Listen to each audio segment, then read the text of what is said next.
네, 오늘 우리 함께 하나님의 말씀 보겠습니다. 잠언 4장 20절에서 27절의 말씀입니다. 잠언 4장 20절에서 27절 말씀 함께 우리 같이 보겠습니다.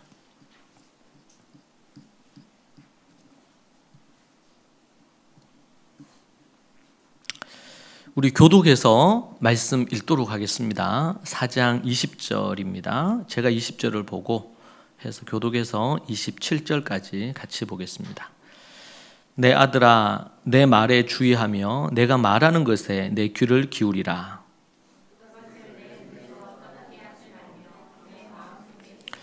그것은 얻는 자에게 생명이 되며 그의 온 육체의 건강이 됨이니라.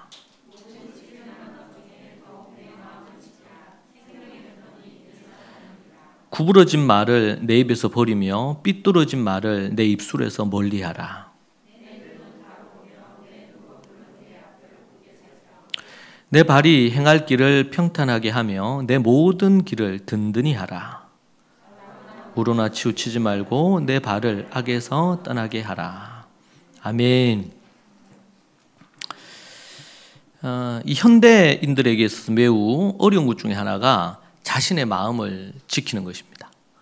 성인들도 그렇고 또 어린 아이들도 그렇고 이 마음을 지킨다는 거, 이것은 참 쉬운 일이 아니라고 얘기를 하죠. 그런데 이 마음을 지키지 못해서 인생이 망하거나 위기를 경험하거나 이런 경우들이 허다합니다. 오늘은 그 부분에 대해서 여러분과 함께 이야기하려고 합니다. 오늘 여기 말씀해 보니까 마음을 지킨다, 마음을 지키라. 23절에 보면 모든 지킬 만한 것 중에 내 마음을 지키라. 생명의 근원이 이에서 난다. 그렇게 얘기하고 있거든요. 마음을 지킨다. 우리가 마음이 뭔지 먼저 이해하는 게 필요합니다. 이 마음이 뭘까요? 마음. 마음이라 그럴 때 일반적으로 사전적인 의미가 사람의 내면에서 성품, 감정, 의사, 의지를 포함하는 주체다. 그렇게 일반적으로 정의합니다. 마음은 지각하고 사유, 생각하고 추론하고 판단해서 자신을 통제하는 역할을 하는 것이 마음이다. 그렇게 일반 사전적인 의미로 그렇게 이야기를 하고 있습니다. 성경을 바탕으로 우리가 이 마음을 또 해보면 그 앞에서 얘기한 그 일반적인 정의도, 사전적인 정의도 매우 중요한 것 같아요. 성경에서는 악을 떠나서 의를 추구하려고 할 때에 매우 중요한 것이 이 마음이라는 것입니다. 마음. 우리나라의 속담에도 막 마음 먹기 달렸다 그런 얘기 하잖아요. 어떤 위기나 어떤 어려움이나 어떻게 마음 먹고 정신을 차리느냐에 따라서 달라진다는 부분입니다. 성경은 우리에게 악을 떠나서 의를 추구하려면 어떻게 해야 되냐 그럴 때 그때 아주 중요한 단어를 사용하는데 그것이 바로 마음이라는 단어를 사용합니다. 마음. 그런데 요즘 일반적으로 우리는 뭐 어떤 일이 있으면 내 마음이 안 내킨다 이런 말 주로 하죠. 난 해야 되는 건 알겠는데 마음이 안 내켜. 이런 얘기들을 많이 하고 현대로 오면 올수록 또 젊은 세대로 가면 갈수록 이 마음이라는 부분에 대한 것이 내가 통제할 수 없는, 어쩔 수 없는 부분으로 얘기한단 말이에요. 그런데 우리가 사전적인 의미를 아까 제가 읽어드렸잖아. 그 사전적인 의미를 읽어드린 그 내용을 볼 때는 뭐라고 얘기를 합니까? 자신을 통제하는 매우 중요한 기관, 역할을 하는 것이 마음이라는 거예요. 그럼 이게 대치되잖아요. 우리가 보통 일상적으로 지금 쓰고 있는 거는 내가 그렇게 해야 될 줄 아는데 마음이 안 내킨다. 그러면은 누구도 어떤 말을 하기가 쉽지 않아요. 마음이 안 내킨다는데. 자기는 하기 싫다 이러면은 그냥 하기 싫은구나 이래 아는데 자기 마음은 좀 어떤 부분은 마음은 원하는데 마음이 내키지 않는다 이렇게 얘기하니까 이게 도대체 무슨 말인지. 그런데 우리는 일반적으로 그렇게 얘기하면은 그것을 다 받아줘요. 왜 마음이 안 내킨다는데 뭐 어떡하겠어요. 그럼 도대체 이게 뭐냐 말이지. 이게 정의는, 사전적인 정의는 일반적으로 세상에서도 여러분 마음 이렇게 해서 사전을 찾아보세요. 그러면 이렇게 딱 나와요. 사람의 내면에서 성품이나 감정이나 의사나 의지를 포함해서 뭔가를 하게 하는 주체가 마음이다. 이렇게 나오거든요. 마음은 지각하고 사유하고 추론하고 판단하며 자신을 통제하는 역할을 하는 것이 마음이다. 이렇게 사전적으로 정의를 한단 말이에요. 여기서 우리는 큰 오해를 갖고 있어요. 여러분, 악에서 떠나서 의를 추구하는 데 있어서 성경도 우리에게 뭐라고 얘기하냐면 지혜자가 마음을 지키라. 따라합시다. 마음을 지키라.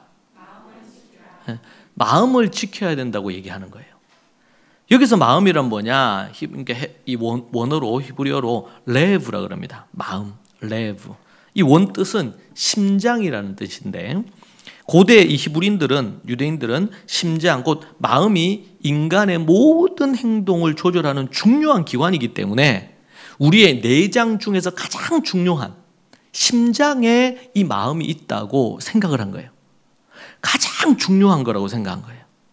여러분, 우리가 살아가는 데 있어서 어떤 것을 결정하고 행동하고 또 뭐예요? 어떤 일을 추진해 나가고 이렇게 할 때 정말 그 중요한 것이 추진력이다. 아니면 집중력이다. 뭐 이런 것을 우리가 생각을 하는데 고대인들은 어떻게 생각하냐? 마음이 중요하다고 생각한 거예요. 마음이. 그래서 우리 이제 속담에도 그게 있는 거예요. 정신만 바짝 차리면은 마음을 지키면 어떤 일이든 할 수 있단 말이죠. 사람의 어떤 지정의, 생각하는 것, 감정적인 것, 의지적인 것 이런 것을 분출해내는 샘과 같은 곳이 어디냐? 마음이라는 곳이에요. 그래서 여러분 그런 말 있죠. 마인드 컨트롤이라고 들어보셨나요? 마인드. 김연아 선수나 운동선수들 같은 게 더더욱 그래요. 4년 아니면 8년 이렇게 막 해가지고 한 번 그 경기, 어떤 경기는 뭐 수영 경기 같은 경우에는 뭐 1분 만에 끝나버려. 1분도 안 걸리죠. 그럴 때에 그 경기장에 딱 섰을 때 그 압박감, 부담감이 있잖아요. 근데 그 부담감을 이겨내려면 자기 마인드를, 자기 마음을 컨트롤할 수 있는 힘이 필요하단 말이에요. 그러니까 실력은 뛰어나. 그렇게 해가지고 어떻게 해요? 최정상급이라고 합시다. 독보적인 일이라고 해요. 그런데 그날 마인드 컨트롤을 못하면, 마음을 잘 지키지 못하면 어떻게 해요? 메달권에도 못 들어간다든지 어떤 선수는 자기가 세계 선수로서는 랭킹 1위인데 10위 안에도 못 드는 거예요. 이 마인드가 너무 중요해요. 여러분 옛날에 50년대 60년대 어려운 시기 때 그때에 우리 위에 어른들은 그 위기의 시간을 넘어오고 이렇게 했잖아요. 근데 그때는 전쟁이 터지고 어려움이 있고 물론 그때도 우울감이 많았겠죠. 그런데 그때에 비해서 지금 전 세계 10위권에 속한 대한민국, 전 세계에서 자살률도 1위고 갖가지의 많은 불행의 그 1위의 랭킹을 많이 하고 있단 말이에요. 이게 뭐의 문제냐면 마음의 문제. 물론 현대 사회가 너무 복잡해요. 예전에 비해서. 그렇기 때문에 오는 스트레스도 훨씬 더 많습니다.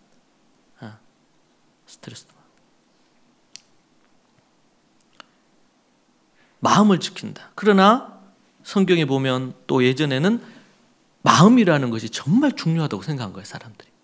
그런데 이 시대는 마음이 중요하다기보다는 외부적인, 환경적인 이런 것들이 더 중요하다고 사람들이 생각하는 것 같아요. 그래서 정말 중요한 걸 또 놓칠 수 있어요. 사람이 생각하는 것, 지식이나 감정, 그리고 또 의지. 이런 사람의 생각과 감정과 의지, 이런 것들을 분출하는 셈이 어디냐? 어디다고? 마음이라고.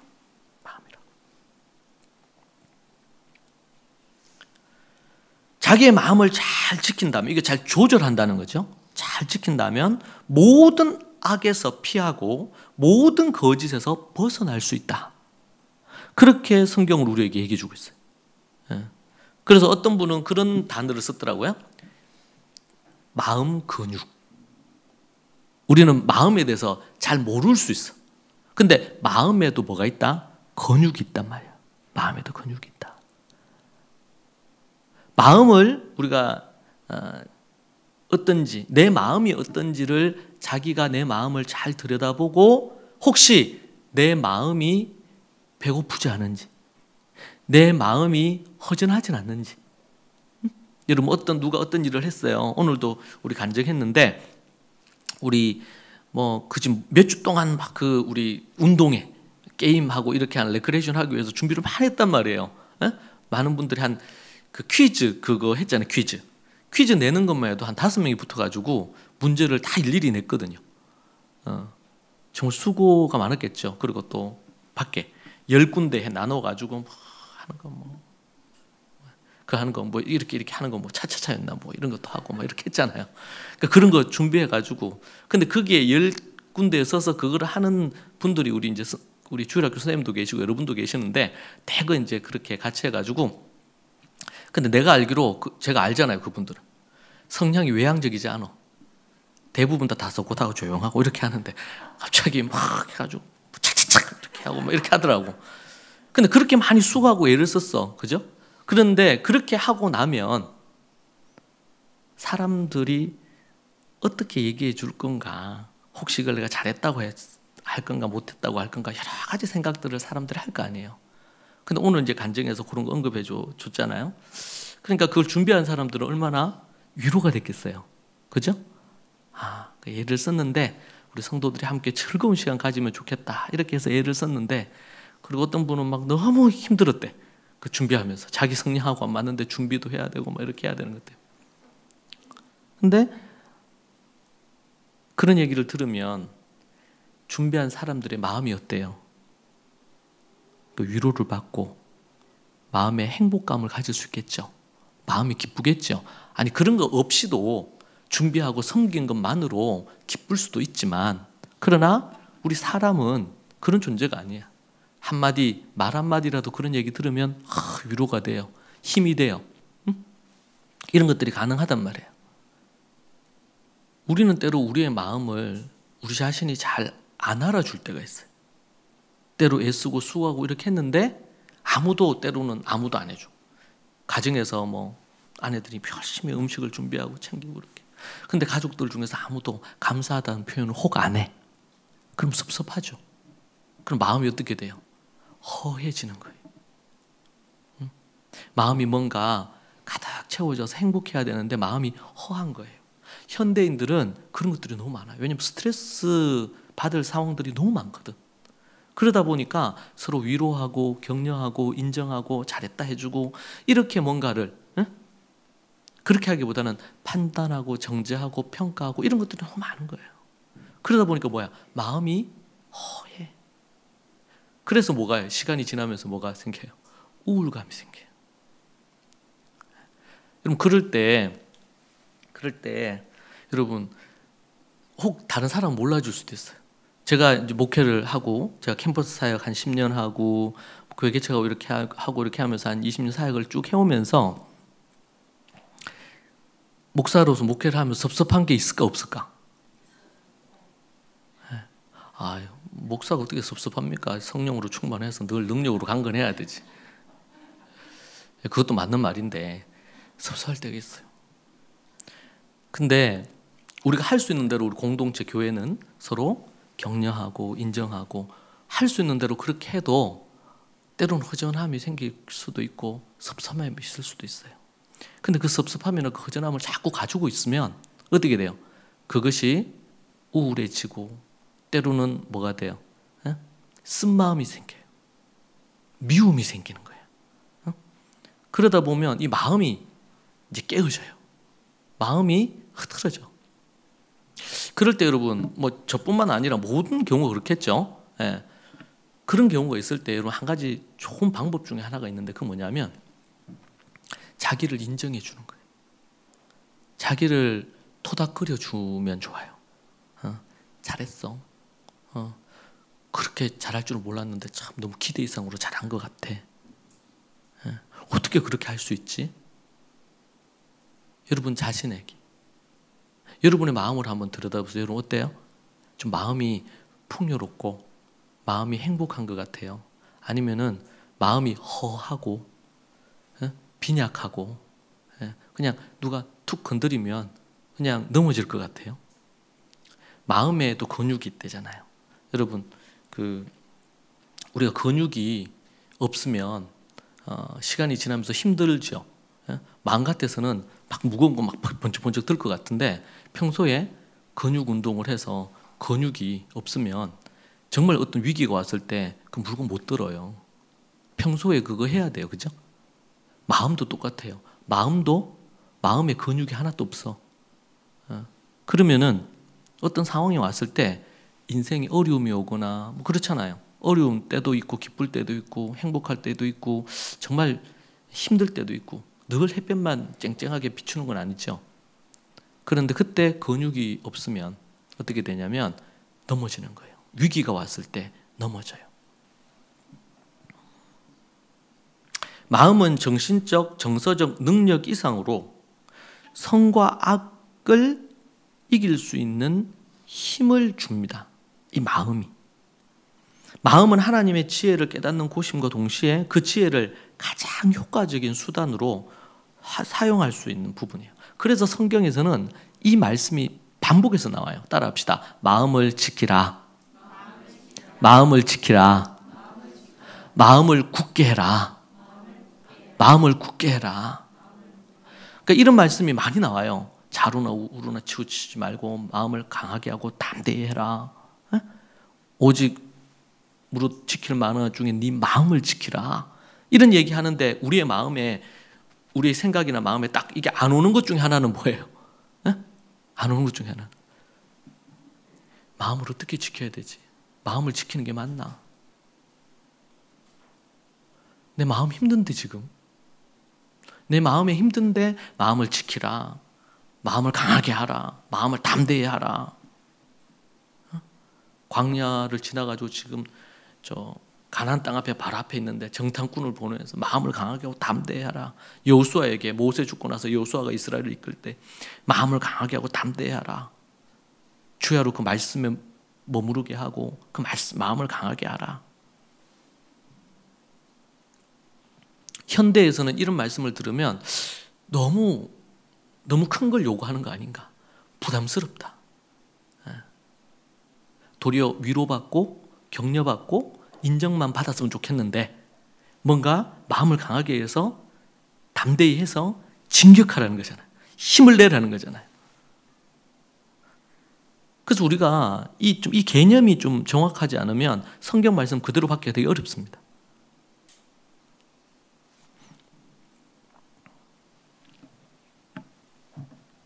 이 마음은 우리가 신앙을 유지하기도 만들고 말하고 보고 행하는 전인적인 신앙을 유지하는 데 있어서 절대적인 가치를 갖는 게 마음입니다. 그러니까 마음을 지키라고 계속 성경 곳곳에서 얘기하는 거예요.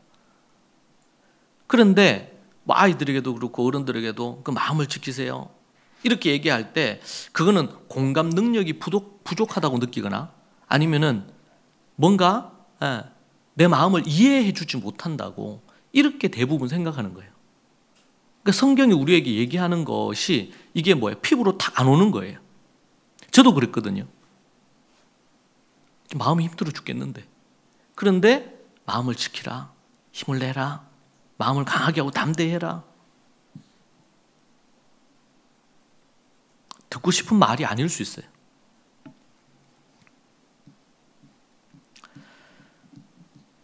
일단 우리는 이 마음이 뭔지에 대한 앞에서 얘기한 것처럼 지정의, 우리가 뭔가를 행할 수 있도록 만들어내는 힘이 여기에 있단 말이에요. 마음이. 그래서 우리가 어릴 때부터 이 마음을 강하게 하고 담대하게 하고 마음을 선하게 하고 마음을 착하게 하고 마음의 근육이 있게 만들고 인생에 위기가 왔을 때 그 위기를 딱 넘어설 수 있는.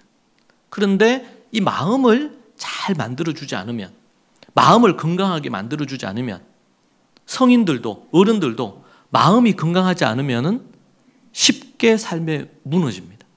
그래서 여러분 뉴스나 이런 데 보면 정말 겉으로 볼 때는 화려해요.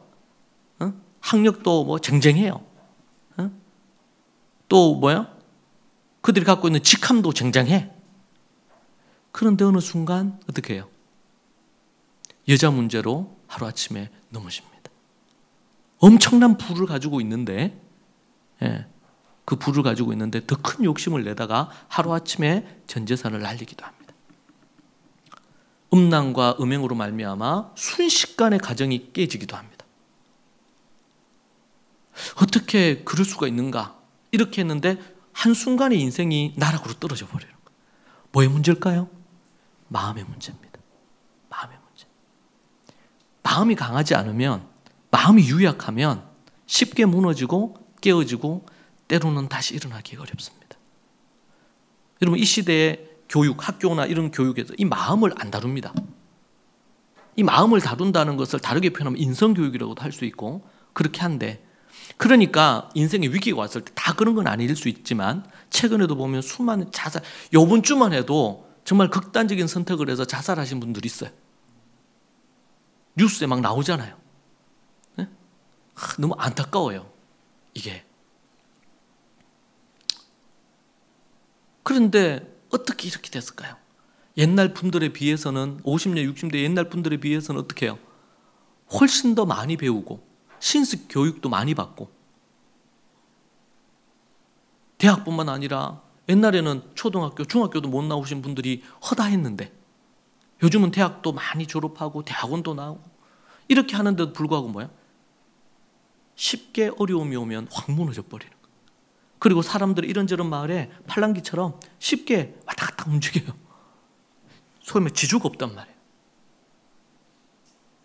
옛날에는 10대 때 뜻을 정했어요. 자신의 인생의 목표, 인생의 목표를 딱 정해가지고 뜻을 정해서 인생을 살았어요. 10대 때 우리나라에서도. 왜냐하면 60년대 보니까 60년대 평균 수명이 어느 정도 될까요? 60년대 평균 수명 51세.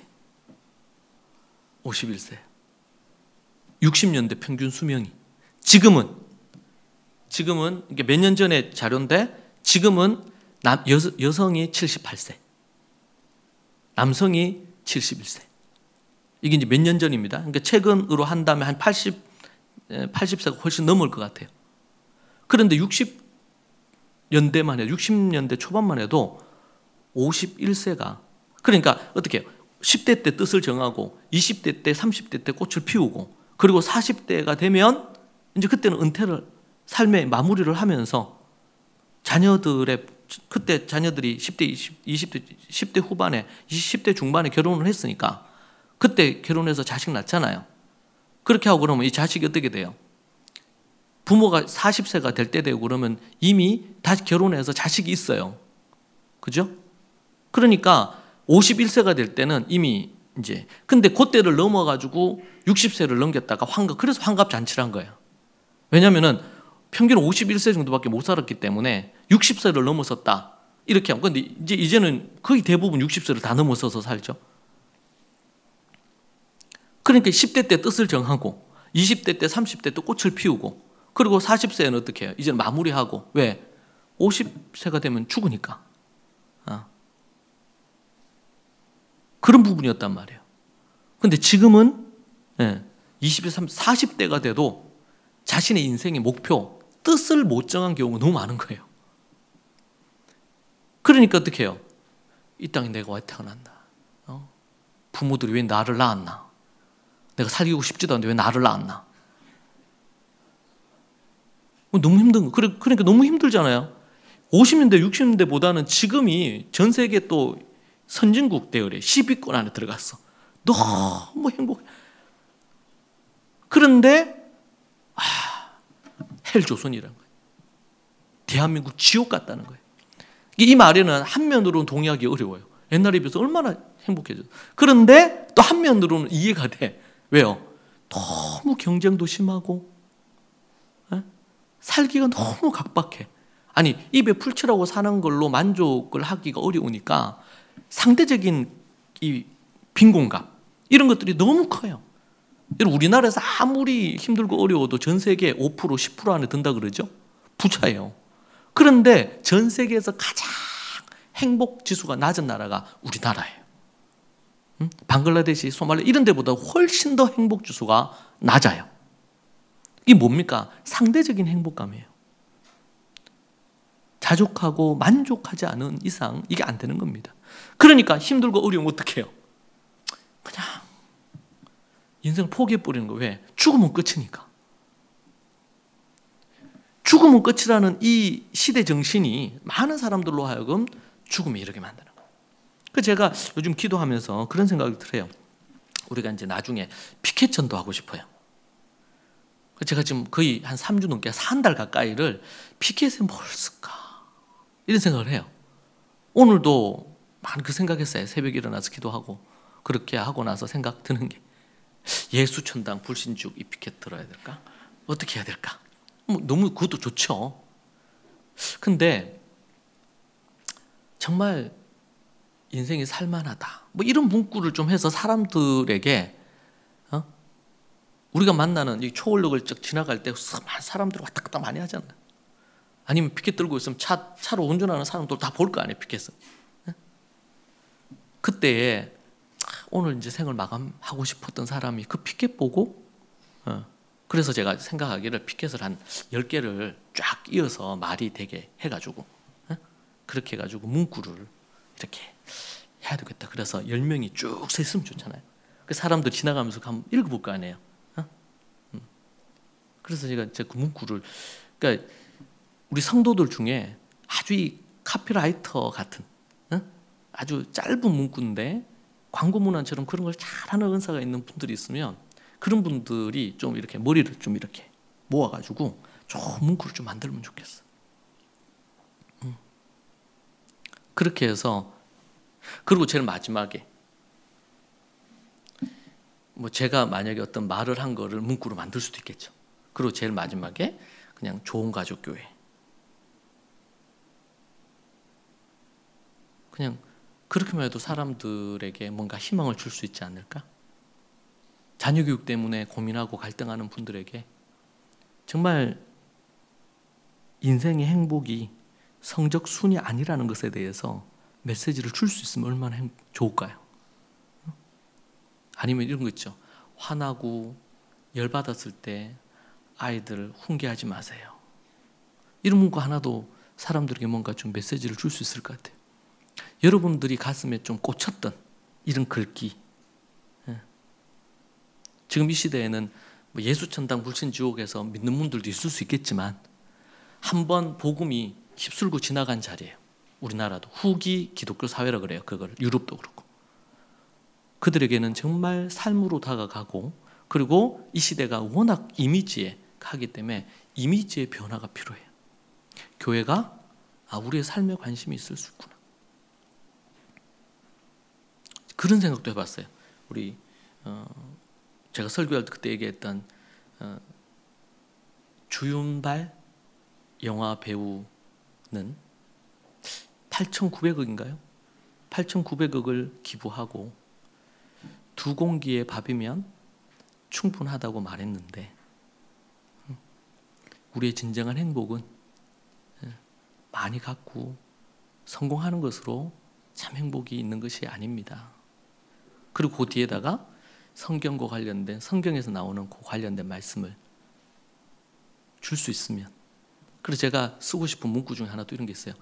예수님의 제자가 되세요. 참 행복을 얻을 수 있습니다.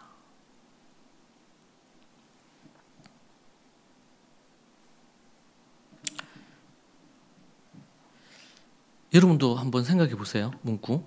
그래가지고 한번 다 모아보자고. 그래가지고 그 중에서 제일 괜찮고 막 봤는데 감동, 목사가 낸 것보다 더 감동되는 어떤 문구가 나왔다. 그러니까 그런 분들한테 제가 선물을 드릴게요. 그렇게 해가지고 딱 피켓 들고 사람들에게 뭔가 희망을, 꿈을 줄 수만 있으면, 꿈을 줄 수만 있으면.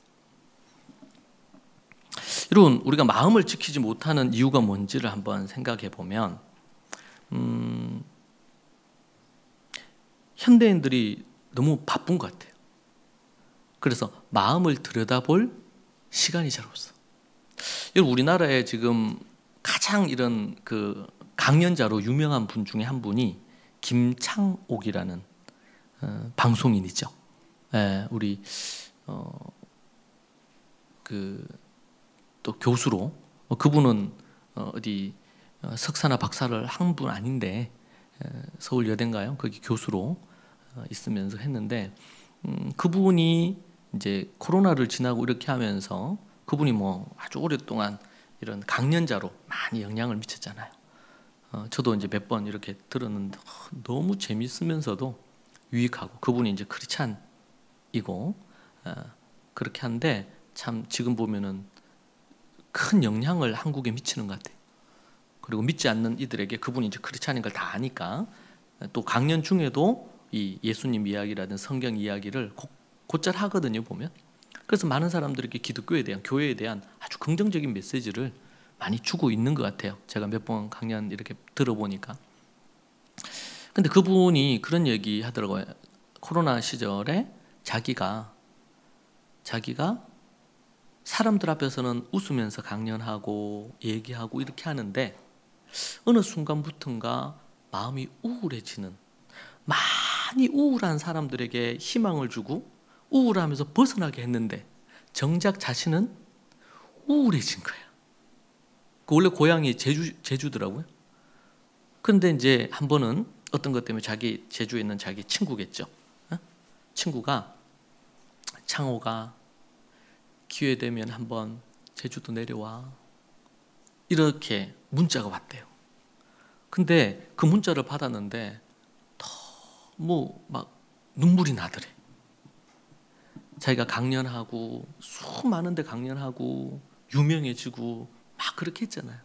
그래서 막 이렇게 기업들에도 강연하고 방송에도 나오고 요즘도 보면 계속 방송에서 나오죠. 그렇게 해서 막 강연하고 하면서 정신없이 이렇게 살아가는데 친구가 그렇게 문자 한번 보냈는데 그게 너무 그러면서 그 시기에 공황 장애가 온 거예요. 그리고 우울증이 심해진 거예요. 그러면서 자꾸 죽고 싶은 마음이 들더래요. 그래서 친구가 그렇게 얘기한 그거를 보고는 또 마침 코로나로 강연이 이런 게 많이 없어지고 하면서 이제 갔어요. 제주도로 친구한테 갔어요. 그리고 가서 보니까 어느 좋은 위치에 뭐 이런 그게 있더래요. 이 집이 있더래요. 바다가 보이는. 그래서 나 여기에서 좀 이렇게 몇 달간 쉬고 싶다 이런 얘기를 했대요. 그러니까 그 친구가 얘기했대. 여기 얼마나 비싼 줄 아냐고.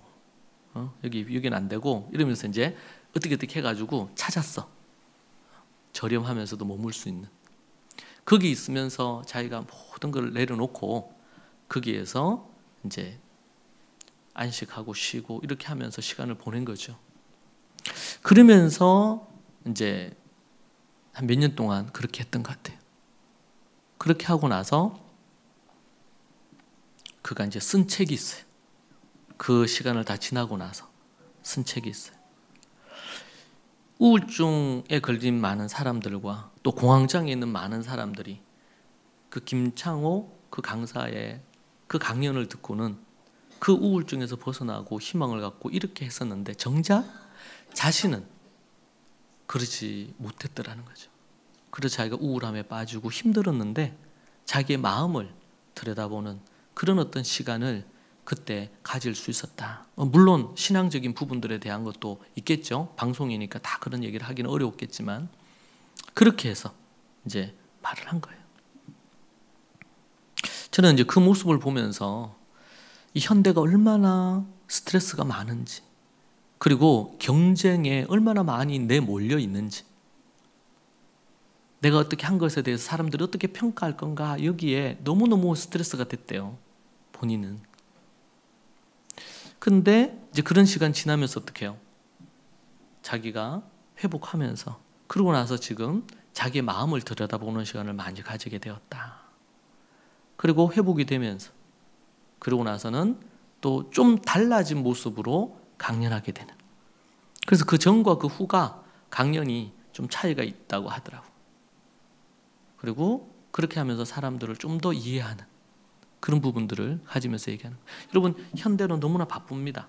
그리고 그냥 뭐 우리가 도시에 산다는 것 자체만이 우리에게 이 경쟁 그리고 누구보다도 앞서야 된다, 이런 것에 대한 어떤 그 부분, 이미 아이들이 어릴 때부터 그런 사고방식을 가지고 살아갑니다.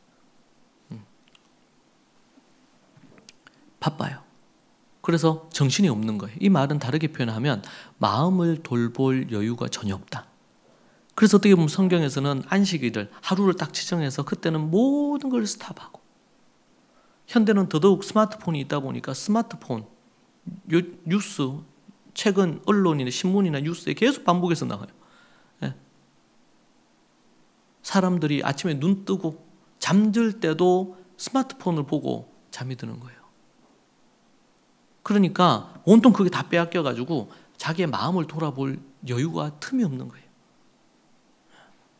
그리고 스마트폰을 혹 안 한다고 하더라도 어떻게 해요? 잠을 잘 못 자. 생각이 너무 많아. 갖가지 스트레스로 인해가지고 고민이 너무 많아. 이것을 해결할 수 있는 부분들에 대해서 현대인들은 더 그렇겠죠. 예수님을 믿는 성도들 중에서도 그런 사람들이 너무 많은 거예요. 이게 참 안타까운 일이죠. 우리가 이 현대를 살아가면서 이 시대에 영향을 안 받을 수가 없는 부분이 있으니까. 마음을 지키지 못하는 여러 가지 이유 중에 하나가 바로 이런 현대 사회가 갖고 있는 각종 스트레스, 그리고 너무 많은 걸 생각. 예전에는 이게 스마트폰이 없을 때는 전화로 해가지고 유선으로만 이렇게 했단 말이에요. 뭐 핸드폰 나오고 나서 또 그런 게 없어지긴 해. 이게 족쇄야.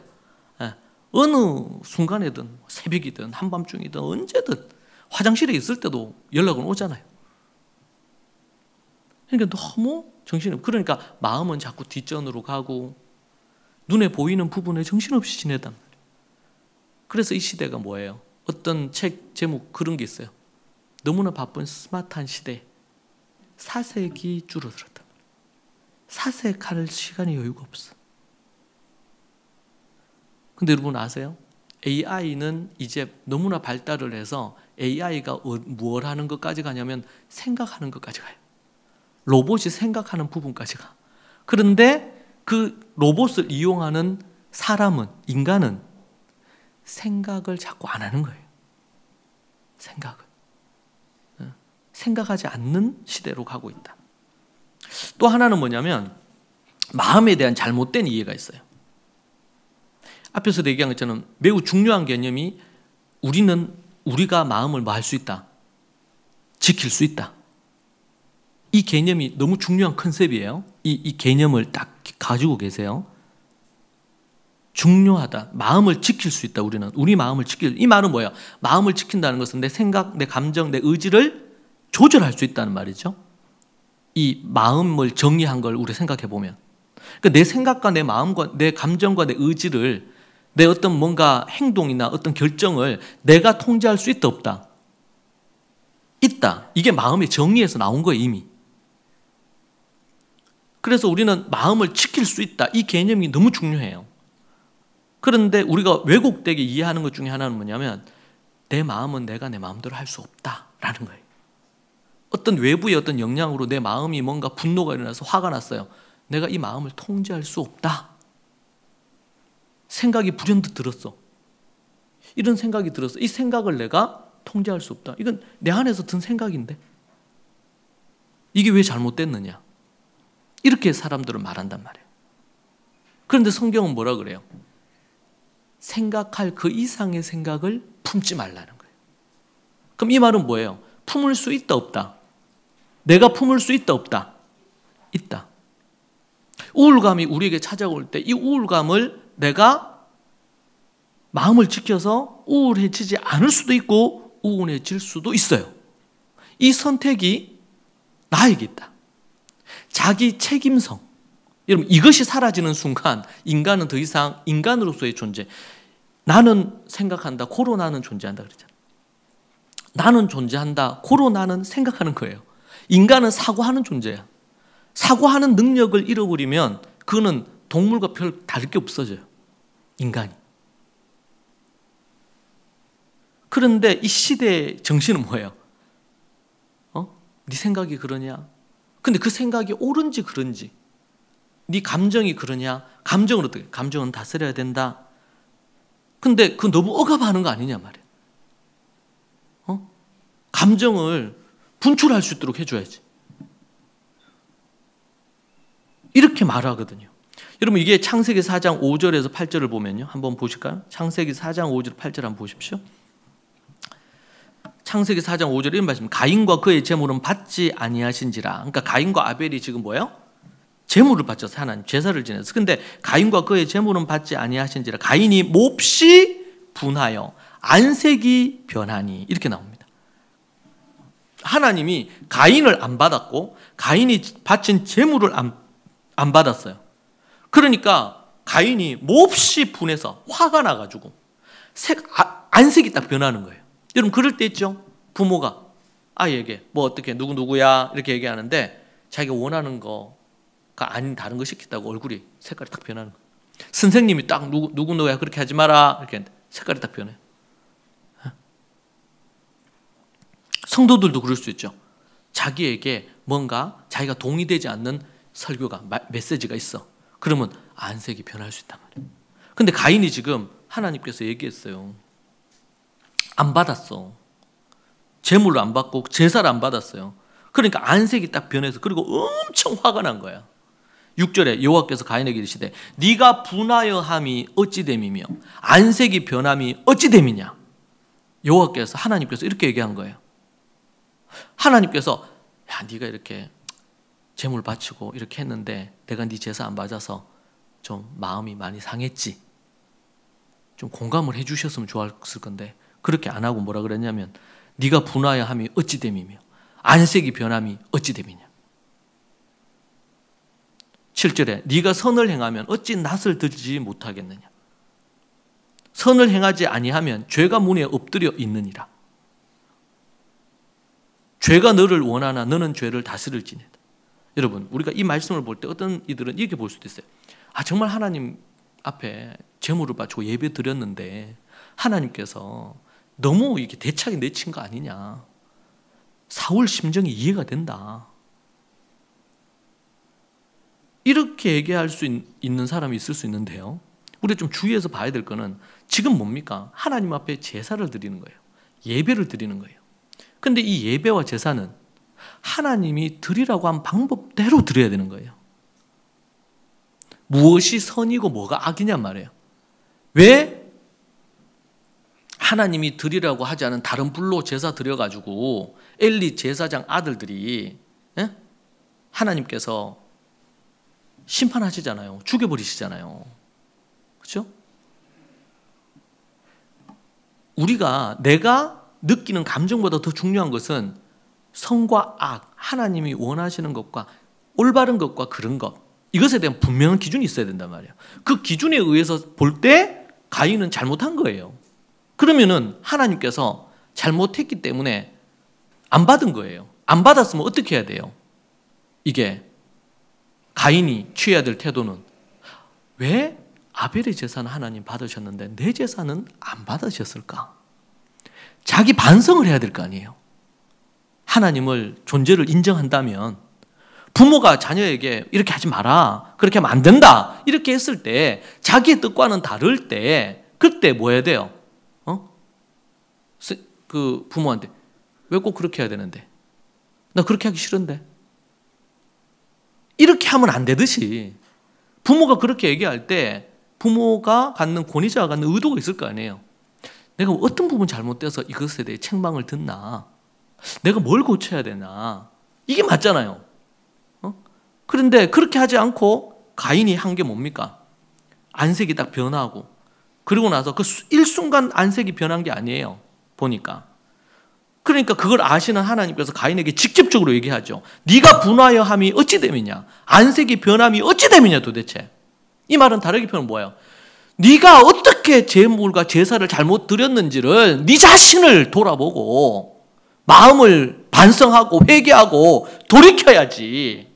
아벨처럼 그렇게 제사 드리려고 마음을 먹어야지. 응? 네 제물, 네 제사 안 받았다고 하나님께서 예배 안 받으셨다고 그렇게 안색이 변하고 분노하고 그렇게 화내는 게 뭐냐 도대체 너. 지금 책망하시는 거예요. 6절에 여호와께서 가인에게 이르시되 네가 부윤하여 하면 어찌 됨이며 안색이 변하면 어찌 됨이냐. 네가 선을 행하면 어찌 낯을 들지 못하겠느냐. 지금 너무 화가 나가지고, 근데 하나님 앞에서 화난 얼굴을 보이기는 싫으니까 얼굴을 못 드는 거예요. 선을 행하지 않았기 때문에 생긴 문제인데 네가 그렇게 분해하는 게 뭐냔 말이에요. 선을 행하지 아니하면 죄가 문에 엎드려 있느니라. 선을 행하지 않으면 죄가 네 문 앞에 있다. 선을 행하지 않으면 마음 문 앞에 뭐가 있다? 죄가 문 앞에 엎드려 있는 거예요. 언제라도 기어 들어올 수 있게. 그리고 죄가 너를 원하나 너는 죄를 다스리라. 죄가 지금 네 문 앞에 딱 있단 말이지. 그러니까 악을 행했어요, 지금 가인이. 그러니까 어떻게 죄가 사탄이 들어오려고 하는 거죠, 이 문으로. 틈이 생겼으니까. 그러니까 하나님이 얘기한 거예요, 지금. 가인을 사랑하셨기 때문에 죄가 너를 원하지만 너는 죄를 어떻게 하라고? 죄를 다스리라는 거예요. 하나님은 하나님의 형상으로 우리를 만드셨어요. 임마고 데이, 하나님의 형상으로 우리를 만들었다고. 하나님의 형상으로 만든 인간은 하나님이 주신 능력이 있는데 그 능력이 뭐냐면 마음을 다스릴 수 있는 능력이에요. 마음을 다스릴 수 있는 능력. 그래서 지금 그것을 사용하라고 한 거예요. 가인에게. 하나님이 직접적으로 책망하면서 화내지 말고 분해하지 말고 돌이켜서 네 마음을 지키라는 거예요. 근데 하나님이 직접 이렇게 얘기하셨잖아요, 가인에게. 그런데 8절에 가인이 그의 아우 아벨에게 말하고 그들이 들에 있을 때 가인이 그 아우 아벨을 쳐 죽이니라. 하나님이 그렇게 얘기하니까 가인이 마음을 돌이켜야 되는데 그렇게 안 하고 이제 문 앞에 있는 죄가 가인의 마음으로 쑥 들어온 거죠. 문을 열어놓은 거예요. 그리고는 그 죄가 그 안에 들어옴으로 하나님을 향해서는 어떻게 못하잖아요.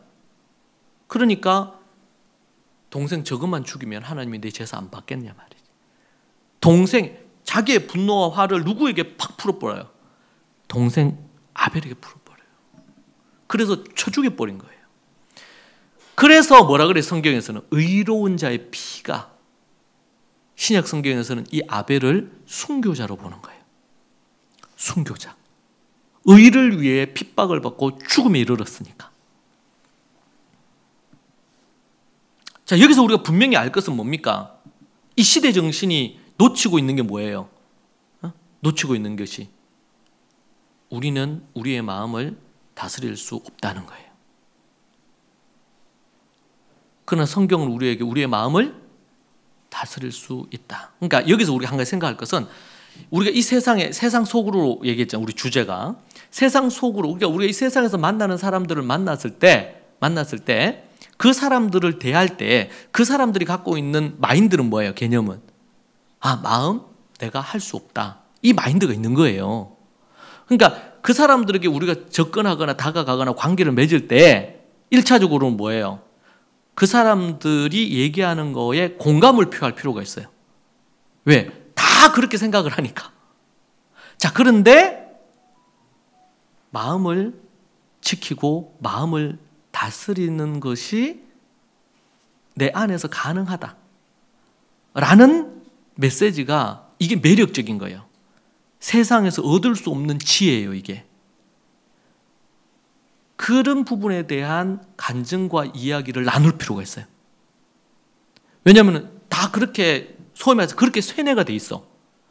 그래서 내 마음 나도 모르겠다. 어떤 걸 결정해야 될 때 내 마음 자기도 모르겠다는 거예요. 왜? 자기 마음을 들여다봐 주면서 자기가 어떤 마음이 있는지 어떤지 이런 거를 생각해 볼 현대인들이 여유가 거의 없는 거예요. 그러다 보니까 내 마음 나도 몰라. 그리고 어떤 행위를 했어요. 그러고 나서 뭐예요? 내가 왜 그런지 모르겠다는 거예요. 어떤 사람들은 중독에 빠져서 알코올 중독에도 빠지고 이런저런 중독에 빠져가지고, 최근에도 그런 일이 있었죠. 애가 예를 들면 게임을 많이 해. 주로 게임이 이제 사람 죽이거나 이런 게임이잖아. 그런 게임을 막 했는데 아버지가 게임 많이 한다고 한마디 한 거예요. 근데 그 자식이 어떻게 했어요? 아버지를 죽여버렸어요. 그 자리에서 죽여버렸어요, 아버지를. 근데 좀 지나고 나서 자기가 신고를 했어. 왜냐면은 자기가, 그러니까 지금 인터넷상에서 게임 상황인지 아니면은 현실인지 이게 분간이 안 된 거예요. 그리고 아버지 아니면 어머니가 그 게임에 나오는 어떤 존재로 비췄대.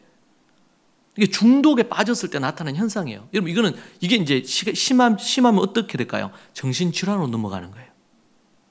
근데 갑자기 이렇게 하다가 갑자기 정신질환이 딱 오느냐? 그게 아니잖아요.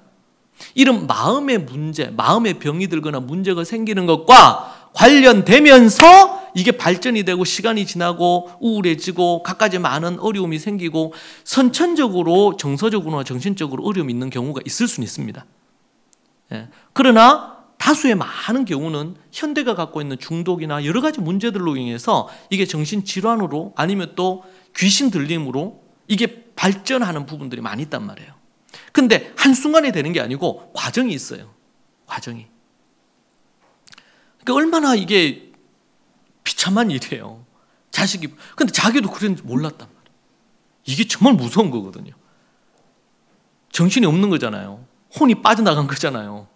부모를 죽이면서 근데 나중에 돌아가셨어, 두 분 다.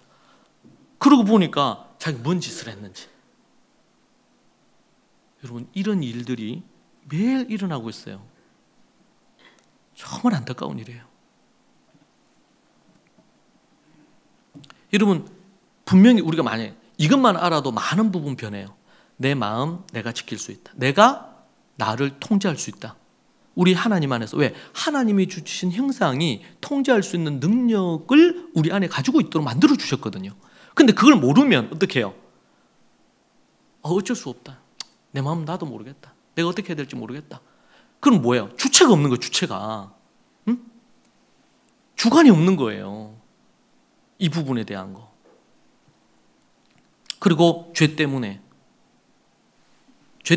마음이 쉽게 무너집니다. 여러분, 다윗 같은 경우에는 얼마나 하나님 앞에 위대한 인물입니까?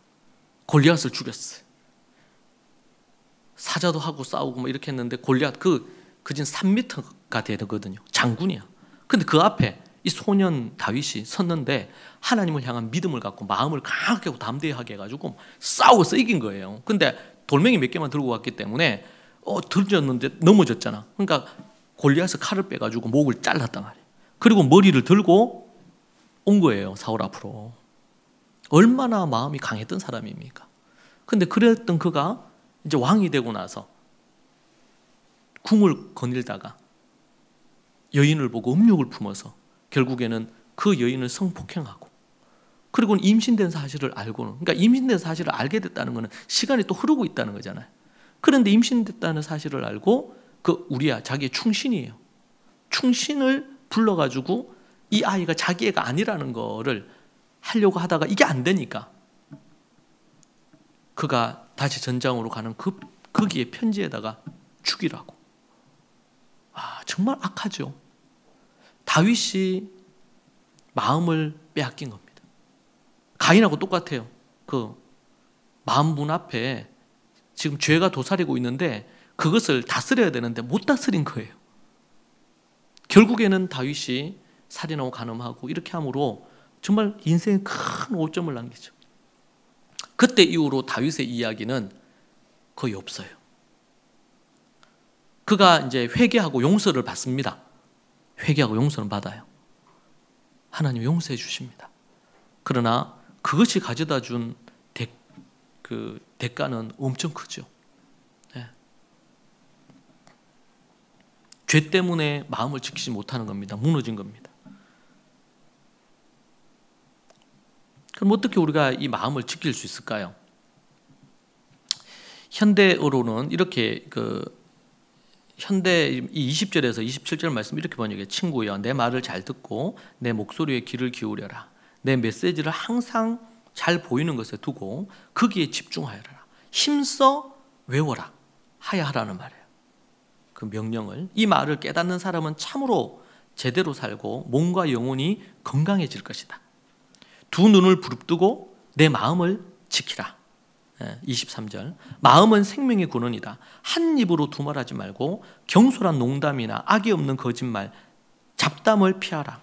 똑바로 앞만 쳐다보고 온갖 엉뚱한 것들에 눈길도 주지 마라. 조심조심 걸어라. 그러면 내 앞길이 평탄하게 펼쳐질 것이고 오른쪽이나 왼쪽으로는 한눈 팔지 말고 악으로부터 멀리 떨어져라. 이렇게 좀 새롭게 번역해 주고 있습니다. 어떻게 마음을 구체적으로 지키는 거냐? 마음을 지키는 방법에 첫 번째로 뭐라 그러냐면 구부러진 말을 내 입에서 버리라는 겁니다. 24절에. 구부러진 말은 뭐야? 교묘하고 간사하고 속이는 이런 말들, 응? 구부러진 말들, 구부러진 말. 현대어 번역으로는 한 입으로 두말하지 말고, 이렇게 한 입으로 두말하지 말고. 여러분, 마음을 지키는데 특별한 뭔가 비법이 있을 것 같잖아요. 그런데 마음을 지키는데 네 가지를 얘기하는데 그 첫 번째가 한 입으로 두말하지 말고 구부러진 말, 속이는 말, 이런 말 하지 마라. 두 번째는 삐뚤어진 말을 삼가해라. 이 말은 뭐예요? 거짓말을 얘기합니다. 거짓말. 사람들이 좀 삐딱한 사람들이 있어요. 어떤 일이 있으면 그것을 그냥 고지고대로 바로 보기보다는 늘 뭔가 삐뚤어진 마음으로 뭔가를 보는 사람들이 있거든요. 참 그게 너무 안 좋은 거예요. 그런 경우는 마음을 못 지켜요. 두 마음을 가지고 있으면서 간사한 마음을 가지게 되면요, 마음을 못 지켜요. 세 번째는 눈은 올바른 곳을 봐야 된다. 삶의 올바른 지향점을 향해서 보라는 거예요. 우리의 삶의 목표와 방향과 이런 것들 딱 보라는 겁니다. 제가 지금까지 이렇게 캠퍼스 사역 한 10년 하고 목회하고 이렇게 하면서 지난 한 30년 가까이를 오면서 제가 갖고 있는 하나님이 주신 어떤 그 비전, 꿈, 그리고 제가 갖고 있는 어떤 기준이 있단 말이죠. 그 중에 하나는 뭐냐면 주님이 이끄시는 대로 간다는 거예요. 그게 돈이든 내 생각이든 목회든 사역이든 뭐든 어떤 거든 간에 주님이 원하시면 가고 그렇지 않으면 멈추는 거예요. 아무리 좋은 거라도 주님이 예스 하시지 않은 것은 하지 않는 거예요. 그런데 도저히 불가능해 보이지만 주님이 원하셨다. 그러면 뭐예요? 가는 거예요. 그게 제가 갖고 있는 매우 중요한 신앙관 중에 한 부분입니다. 왜냐하면 주님이 나를 죄에서 건지시고 생명을 주셨으니까.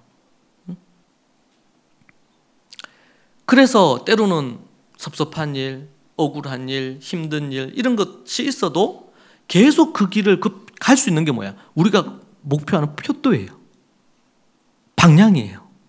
주께서 원하시는 교회, 주께서 원하시는 가정, 주님이 말씀하신 것, 그것면 충분하잖아요. 그것면. 그래서 때로는 제 스승이자 뭐 이런 관계들 안에서 여러 가지 어려움의 관계를 맺고 지내다 보면 그런 게 생길 수 있어요. 그럼에도 불구하고 뭐예요? 더 큰 걸 보기 때문에 때로는 관계가 깨어지거나 이렇게 할 수 있음에도 불구하고 내 편에서 상대가 저를 버리거나 뭐 어떻게 하지 않는 이상 제 편에서 그 관계를 정리하거나 이렇게 하는 것을 하지 않는 거예요. 왜? 그 표대를 향해서 가는데 그분이 저에게 준 유익이 있단 말이죠. 그분이 우리 교회에 준 유익이 있단 말이죠. 그래서 여러분 예수 그리스도를 바라보자. 표대를 바라보라 말이에요. 우리가 이것을 10대 때 뜻을 정해서 10대 때부터 이걸 가져야 됩니다. 이 표대가. 현대는 어떻게 해요? 나이 40이 넘고 50이 넘고 노년이 돼도 이 표대가 없는 거예요. 그러면 나이 들면 어떻게 됩니까? 하루하루 죽을 날을 기다리면서 하루하루 그냥 사는 거예요. 그러면 안 돼, 인생은.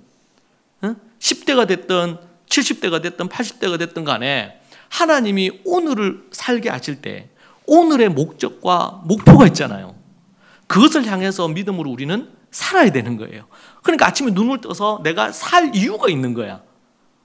살 이유가. 오늘도 아침에 기도하고 이렇게 하면서 하나님께서 우리 주님 재림하실 하루가 더 지나가고 있잖아요. 주님의 재림이 가까운 거야, 하루가 더. 왜? 하루가 오늘 새로운 하루가 왔으니까.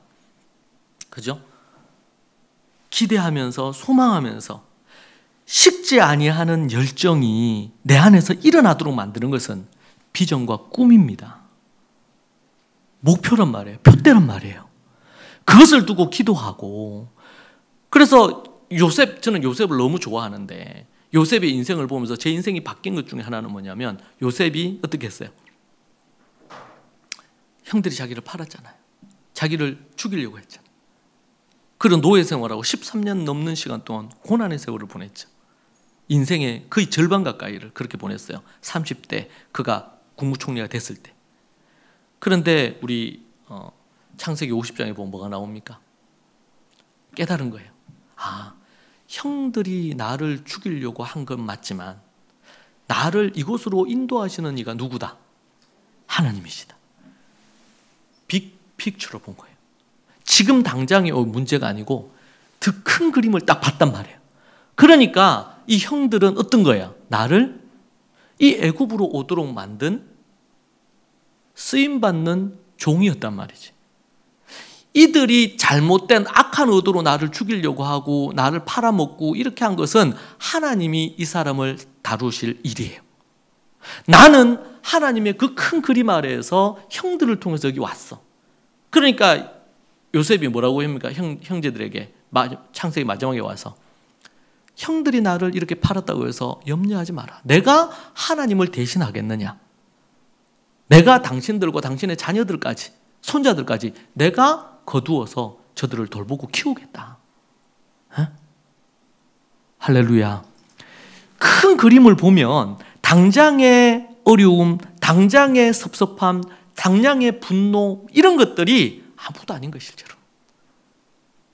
그것을 극복한 거예요, 요셉이. 그리고 다만 그가 알고 싶었던 것은 형들이 회개했는지가 궁금한 거예요. 자기는 이게 해결이 됐는데 하나님 앞에서. 근데 이 형들은 어땠을까?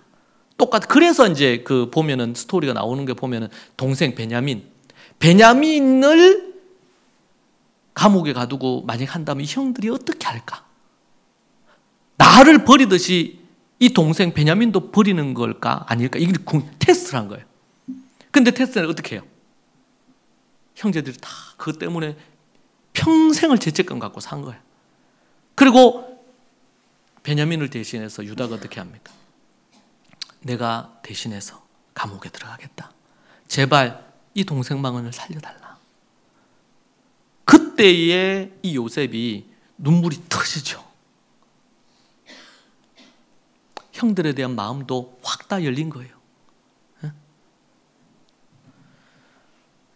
여러분, 성도들이 하나님이 나를 이 땅에 보내시고 나를 거듭나게 하시고 나에게 생명 주신 것은 우리를 향한 하나님의 비전 때문입니다.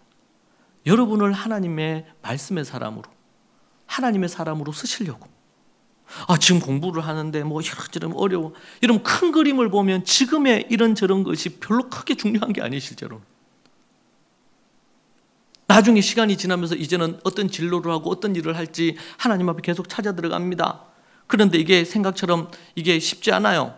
그래도 우리가 두려워하지 않는 것은 주께서 내 인생을 인도하고 내가 그 주님께 붙어 있고 주님이 나를 이끄시는 걸 알고 내가 그 걸음을 걷고 있느냐, 이게 중요한 거예요. 그러면 반드시 주께서 원하시는 그 모습에 우리를 서게 만드실 거예요. 그러면서 우리에게 꿈이 생겨요. 꿈이. 다니엘과 같은 꿈, 느헤미야와 같은 꿈, 스데반과 같은 꿈, 빌립과 같은 꿈, 그 꿈이 우리를 삼키는 거예요. 그리고 우리를 이끌어가는 거예요. 여러분, 어떤 꿈이든 어떤 일이든 세상에 어떤 거든 간에 힘들고 어려운 순간이 있어요, 없어요? 모든 것이 탄탄대로로 모든 것이 잘 될 줄로 믿습니까, 여러분? 아니에요. 어려움이 반드시 생겨요. 좌절도 올 거예요. 요셉이 꿈꾸고 나서 막 다 자기한테 절하고 이런 꿈꾸고 나서 한 게 뭐야? 노예로 팔렸지, 죽을 고비를 넘겼지, 억울한 누명 쓰고 감옥에 들어갔지, 자기가 하지도 않은 짓에 의해서 감옥에 들어갔지, 죄수 생활했지. 이런 고난 없이 영광이 없습니다. 그러면 이 고난을 지나면서 주님이 나중에 주실 영광을 생각하면서 이 고난을 보내는 거예요. 그러면은 오늘이 행복한 거예요. 공부하는 학생은 오늘이 행복한 거예요. 오늘 나에게 호흡을 주셔서 오늘 내가 공부할 수 있도록 평화를 주시고, 지금 전쟁이 난리인데 이런 평화를 주신 하나님께 감사할 수밖에 없고, 오늘 나에게 주신 음식이 감사할 수밖에 없고, 오늘 나를 지도하는 선생님이 있어서 감사할 수밖에 없고, 오늘 내가 스위트홈으로 집에서 잠잘 수 있는 집이 있다는 게 행복할 수밖에 없고. 그런데 미래에 대한 염려와 걱정을 갖고 있으면 뭘 못 살아요? 오늘을 못 사는 거. 오늘을 염려하고 두려워하고 걱정하고 내가 뭔가를 해야 되는데 제대로 안 된 것 때문에 화가 나고 막 계속 그런 거예요.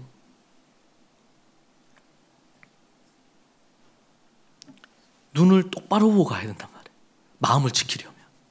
마음을 지키려면. 근데 똑바로 못 보고 선을 향해서 똑바로 보고 하나님이 우리에게 주신 그 비전을 보고 나아가지 않으면은 우리의 마음을 지킬 수가 없어요. 왔다 갔다 하는 거예요. 그러니까 팔랑귀가 되는 거예요. 그리고 네 번째는 뭐예요? 바른 좌로나 우로나 치우치지 말고 악에서 떠나야 돼. 이게 악한 건지 선한 건지, 이게 하나님이 기뻐하시지 않는 거다. 그럼 어떻게 돼요? 그쪽으로 발을 절대로 디디면 안 돼요. 마음을 다스릴 수가 없어요. 운동하는 경기, 우리 김연아 선수가 한다 그럽시다. 그러면 뭐야? 이게 잘 되겠나? 내가 또 1등 할 수 있겠나? 내가 상을 받을 수 있겠나? 이런 마음이 있으면, 내가 지난번에 1등 했는데 이번에 또 1등 자리를 놓치면 어떡하나? 이런 염려와 불안이 있다면 좌로나 우로나 치우치겠죠. 교만과 또 낙담 사이에서 왔다 갔다 하겠죠. 사람들은 마음에 올바른 걸 해야 된다, 선한 걸 해야 된다, 선한 루틴을 따라야 된다. 그렇지 않고 옛날 관성에 따라서 옛날 그 안 좋은 습관으로 가려고 하는 부분들 사이에 우리 안에 계속 갈등이 있잖아요. 그럴 때 좌로나 우로나 치우치지 않고 악을 떠나야 돼요. 혹시 내가 넘어졌습니까? 그러면은 넘어진 거 빨리 돌이켜서 표대 보고 다시 서면 돼요.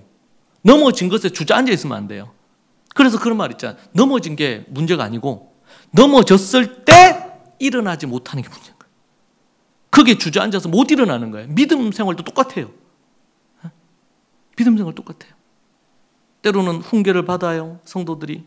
아니면 우리 자녀들이 훈계를 받아. 그러면 이러면 안 되겠구나. 이렇게 하고 돌이키면 돼요. 근데 그 자리에 앉아서 자기 연민에 빠지거나 분노하거나 가인처럼 막 이런 부분으로 마음이 그렇게 돼 있으면 어떻게 됩니까? 악에서 떠나지 못하기 때문에 마음을 지키지 못하는 거예요. 그 긴장감이 있으면, 선수들이 그 긴장감이 있으면 어떻게 될까요? 상에 대한 욕심이 있으면, 갖가지 많은 어떤 부분에 대한 게 있으면. 그래서 우리 지금 차관이 됐습니까? 장미란 선수, 역도 우리 선수죠. 그분이 그런 얘기를 하더라고요. 자기가 4년 동안 해가지고 이제 올림픽 올라간 거예요. 경기를 하는 거예요. 근데 상대 선수가 뭔가 잘 안 됐으면 좋겠다는 마음이 올라오더래요. 근데 이런 마음을 가지는 게 맞나? 이런 생각이 들어요. 아주 신실한 크리스찬이거든요, 장미란 선수가. 근데 그 마음에 그 순간 하나님이 그런 마음을 주셨대요. 어떤 마음을 주셨냐면, 너가 최선을 다하고 나도 최선을 다했는데 최선을 다한 것으로 최선을 다해서 너도 최선을 다하자. 그렇게 하고는 최선에 대한 결과에 대한 것은 만족하자. 이런 마음으로 경기장에 올라갔다는 거예요. 저는 너무 감동받았어요. 우리가 어떤 상황이 됐을 때 우리는 누군가를 경쟁해서 치고 해야지 우리가 일어서고 내가 성공한다고 생각하는 거예요. 그래서 뭐야? 사회가 각박해지는 거예요. 그러니까 학생들은 뭐 자기 노트한 거 보여주지도 않고, 서로 뭔가 이런 거가 없이 모든 부분이 경쟁이 심하면 높을수록 더 그래요.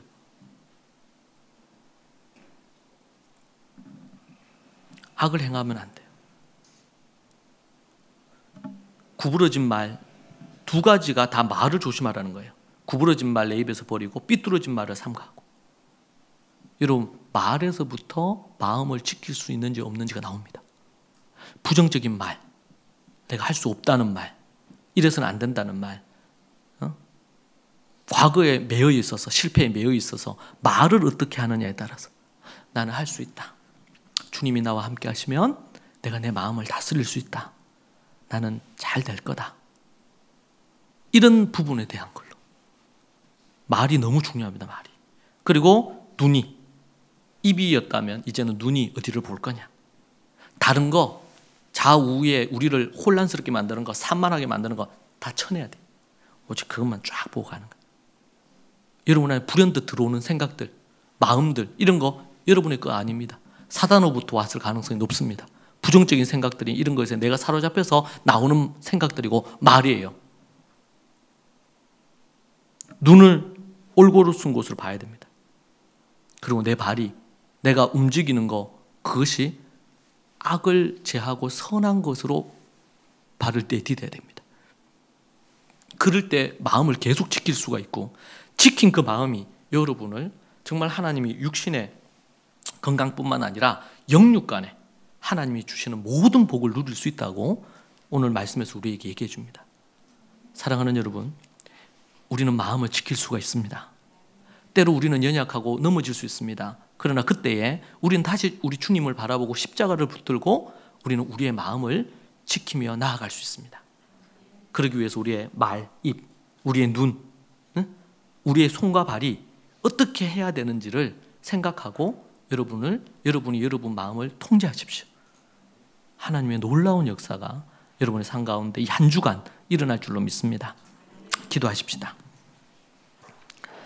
살아계신 하나님, 우리 믿음의 식구들, 어린아이로부터 어른에 이르기까지 마음을 지켜 행하는 자들이 되게 하여 주옵소서.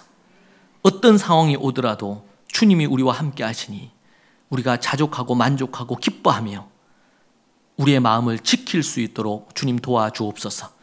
우리의 눈이, 우리의 입이, 우리의 손과 발이 마음을 지키는 그 행동을 하겠습니다. 주님, 이 약속대로 이루실 줄로 믿습니다. 주님, 우리의 마음의 근육이 약한 자들, 마음이 빈약한 자들, 주님 풍요롭게 하시고 강건하게 하시고 마음의 근육이 튼튼하게 하여 주옵소서. 그리하여 믿음으로 승리하고 어린아이 단계에 머무르지 아니하고 영적인 청년으로서 승리하는 인생 되게 하여 주옵소서. 예수님 이름으로 기도합니다. 아멘.